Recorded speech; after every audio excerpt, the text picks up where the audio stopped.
What is going on, guys? Pro Wrestling Gamer will be your host today for Growtopia. So guys, I'm bringing you another GT video. People have been asking me some questions as far as my progression goes in the game. I do want to assist. I am here to help you guys move forward in Growtopia. But keep in mind, nothing is easy in GT. Everything has a price, and you got to work your ass off to get stuff in the game. So that being said, guys, people have been asking me one thing, and that is, how do I buy ATMs so quickly? I guess the last time I made a video, people saw a bunch of ATMs and said, holy cow, because I near doubled my ATMs, people. And now I have more ATMs. I'm going to show you that right now. So basically, these are my vaults. There's 231 on the right side of each vault, and there's 45 on the left side of each vault. You'll see right here, I am one ATM away from filling the third vault. So I am doing really good. Now, how do I do this? Let's take off. Let's leave this world. Let's go. Bye-bye. And let's go to Seabait. So I'm going to go to Seabait and I'm going to show you guys something that you guys probably have already seen if you follow my videos. So check it out. I got all these tackle boxes, right? I got about 535 tackle boxes right now and counting. I'm still buying them because I'm trying to fill up this entire section. So the section that I'm filling up right now is at the bottom. Anyway, guys, back to the ATMs. I am filling my world with ATMs by using bait. All right, guys? What do you mean using bait? Let me exit. Let me go to a much more quieter, peaceful world like Unreal Farmer where the music isn't so loud. Basically, guys, I am harvesting bait from 535 tackle boxes. I am selling that bait and using the world locks to buy ATMs. So you see, either way you look at it, people, you're not going to get an easy free ride on GT because you have to buy all the tackle boxes. Now, question number 2 is going to be, well, how'd you buy all those tackle boxes? Well, guys, it wasn't easy. I farmed my butt off. In the beginning, nobody starts off rich. We all know this. To this day, I am still not one of the richest people in GT by far. However, a lot of people consider me wealthy. I do have some what they call pro items. And I got all those tackle boxes and ATMs, which kind of puts me, midway on the totem pole. But I farmed and farmed and farmed and farmed and farmed and sold pinballs and farmed and bought city pack after city pack after city pack after city pack. Sold the fire escapes, sold the hedges, kept buying city packs, selling the fire escapes, selling the hedges, and I kept all of the ATMs. Eventually, the fish pack came out. When the fish pack came out, I started to say, here's another thing that's similar to ATMs. The fish pack makes bait. And coincidentally, the vending machine came out along with the fish pack. Well, it came out like slightly before it, I believe. So I'm like, all right, cool. This is something I can sell that constantly produces. It isn't like an item like a cape or something like, let's say, burning eyes. You buy burning eyes and you sell it and you don't have any more burning eyes. They're gone. That's it. The tackle boxes keep producing bait back to back to back to back. So it's like something you can constantly fill your vending machines with. So I decided to create Seabait. Now, how did I create Seabait? Well, first of all, I was lucky enough to land that nice, sweet world name that nobody had taken. So once I created Seabait, I started building it little by little, and I started buying tackle boxes. So basically, the way I bought my first tackle boxes was I'd buy a city pack, and after I bought the city pack, I'd sell the hedges, I'd sell the fire escapes, and I'd use the world locks to buy the city packs, and I kept repeating this process. I'm sorry, not to buy the city packs, to buy the tackles. I kept repeating this process. Buy city pack, keep ATM, sell hedge, sell fire escape, use world locks to buy tackle. Eventually, I built up enough tackle boxes to where I was producing a decent amount of bait. Keep in mind, bait was more expensive back then, so you didn't need as many tackle boxes as you do right now. Why am I farming brick, he says. Who knows, I'm just doing it randomly. It's an activity that I like to do because you can make colored blocks. Anyway, guys, back to the topic at hand. So once I accumulated enough tackle boxes, I started using the world locks that I was getting from selling baits in order to continue buying materials to build Seabait. Once Seabait was born, I started going to the world named Fish or a world named Fishing. Those are two fish worlds that I like to frequent often. And that's where I go advertise that my harvest has been harvested and I got more baits. Excuse my dogs, they are barking their butts off. I got little dogs, people. 3 little dogs that are crazy.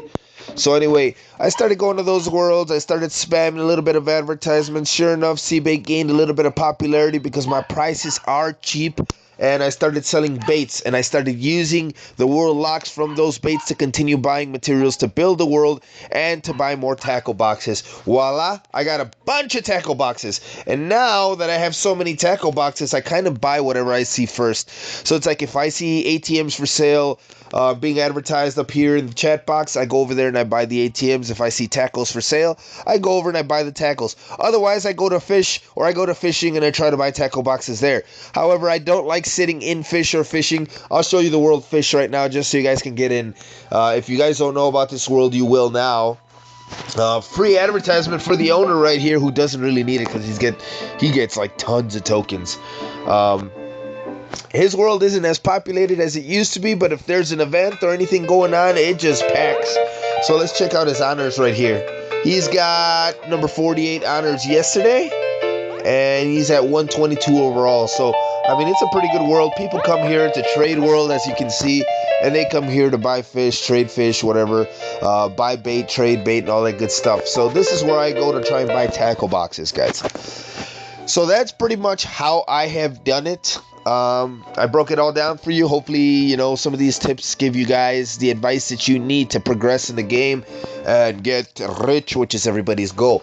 Now, let's introduce a new world that I'm working on, guys. I'm going to give you a preview. I didn't want to do this until I had the world finished, but I can't help myself because it's turning out to be a nice little gem of a world, and I want to show it to you guys right now. It's called SCAMBUSTER. Another name that I got, guys, that I got it fortunate enough to get that nobody had.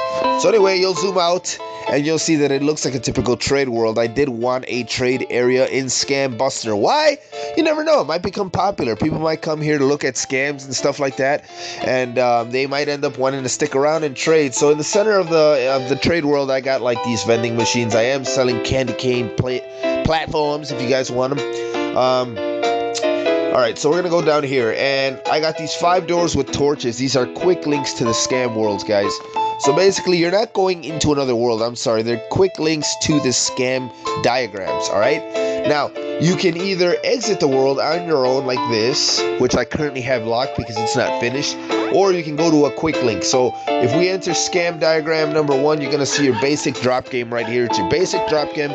You can enter the drop game. You can enter. Everything is unlocked, ready for you guys to go into and check out. You can read the mannequins. You can read all the signs. It's pretty cool. You'll see that it looks like your standard, typical one-player drop game. I'm going to exit this now. Keep in mind, guys, the screen doors are like the white door if you were entering a world. Now, this is drop game number 2. You'll see right here that if I wrench, there is a wrench on one of the wooden blocks because it's a secret passage. So far, guys, that's why those 2 torches are lit. Those 2 sections are done.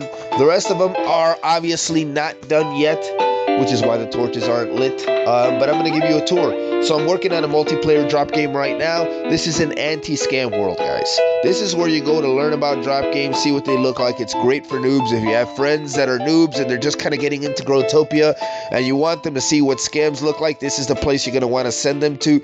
There's a world called Stop Don't Drop, but I plan on making this one a lot more accessible, a lot easier to navigate through, get you from point A to point B to where you want to go as fast as possible. So now we got all these empty rooms where I have to put more scams in. So you guys are welcome to chime in, leave me some comments, let me know about some scams that I can throw in here, because we know that the scammers evolve on a daily basis. There's always a new scam right around the corner. I want to know about it. I want to include it. I want to add it to this world so that people can go and visit and not get scammed, so they can know. So this is like, you know, one of those fake shops you see in those token worlds where people go to scam tokens. That's what this is, guys. Look, you obviously can't buy a pineapple kite for 1 dirt block, but that's what it's going to look like. You can't buy a cultist robe for 1 big lock, but that's what it's going to look like when you go to those token worlds. The owner's never going to come and sell you the item. He just wants you to stand there and scream, "Owner, I buy, I buy, I buy." But he's never ever going to come and sell you the item because he wants you to stand there. So that's basically a tour of the world, guys. Like, I wanted to build it out of better materials. I did build the trade area out of nice materials. I used the marble blocks. I'm going to replace all of these, what are these called? I forget it every single time. Let me check right now. Portcullis. I'm going to replace all of those portcullis with, I don't know, something cool. Something cool like barriers, maybe dark barriers. I don't know. We'll see. But everything else is empty. I wanted to use better materials. I don't have the resources right now to use better materials. I'd like to use shifty blocks one day. We will see, guys. My dogs are going crazy. They must be barking at my cats. But anyway, guys, this is a preview of SCAMBUSTER. If you guys like this video, make sure you comment, like, share, and subscribe. Let me know what kind of scams you want to see in SCAMBUSTER. I'll try to include everything that you guys say. I do appreciate you guys watching. Take care. Pro Wrestling Gamer is peacing out.